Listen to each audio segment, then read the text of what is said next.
আমি কোনোদিন এক্সপেক্ট করিনি আমি যে এত কান্না করেছি আমি কোনোদিন।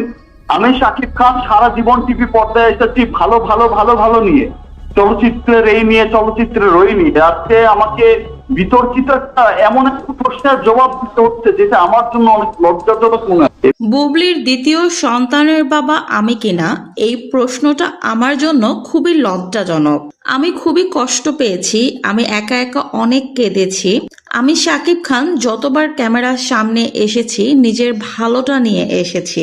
সবাই আমাকে সম্মান করেছে, শ্রদ্ধা করেছে, কিন্তু এখন আমাকে এরকম একটি বিতর্কিত প্রশ্নের মুখোমুখি করা হচ্ছে যার জন্য আমি অনেক কষ্ট পেয়েছি, নিজেই অনেক কান্না করেছি। আপনারা যখন আমাকে এরকম একটি প্রশ্ন করেন আমি খুবই লজ্জা পাই। একটি ইন্টারভিউতে এবার বুবলি ও তার সন্তানকে নিয়ে প্রশ্ন করার পর এরকমই উত্তর দিয়েছেন মেগা স্টার শাকিব খান।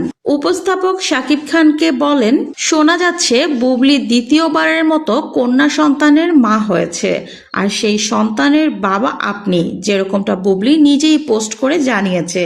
কিন্তু এখনো আপনি নিজে থেকে কিছু বলেননি, এ বিষয়ে যদি কিছু বলেন। শাকিব খান তখন বলে, আমি খুবই লজ্জা পাই যখন আপনারা আমাকে এরকমই একটা প্রশ্ন করেন। আমি শাকিব খান যতবার ক্যামেরার সামনে এসেছি নিজের ভালোটা নিয়ে এসেছি, নিজের সেরাটা নিয়ে এসেছি। আমাকে সবাই সবসময় বাহবা দিয়েছে, কিন্তু এখন এরকম একটি বিতর্কিত প্রশ্ন আমাকে করা হচ্ছে যার জন্য আমি খুবই লজ্জিত বোধ করছি।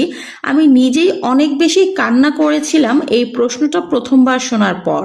আমি যতবারই আপনাদেরকে বলছি না কেন বুবলি বা তার বাচ্চার সাথে আমার কোনো সম্পৃক্ততা নেই, আমার সাথে বুবলির অনেক আগেই ডিভোর্স হয়ে গেছে, তারপরেও আপনারা ঘুরে ফিরে সেই বুবলির সাথে আমার নামটা জুড়ে দিচ্ছেন। সবকিছু ক্লিয়ার করে তাহলে লাভটা কি হলো?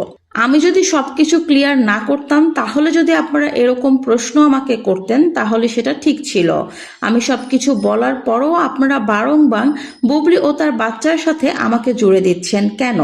আপনারা হয়তো বুঝতে পারছেন না এরকম একটা প্রশ্ন আমার জন্য খুবই লজ্জাজনক। আমি সবসময় ক্যামেরার সামনে সম্মানের সাথে এসেছি, নিজের ভালোটা নিয়ে এসেছি, কিন্তু এখন আমাকে যতবারই ক্যামেরার সামনে আনা হয় না কেন আপনারা প্রত্যেকবারই নানান রকম বিতর্কিত প্রশ্ন করে আমাকে লজ্জা দেন। তো ভিউয়ার্স, শাকিব খানের এরকম কথা শুনে আপনাদের মন্তব্য কি, কমেন্ট করে জানান।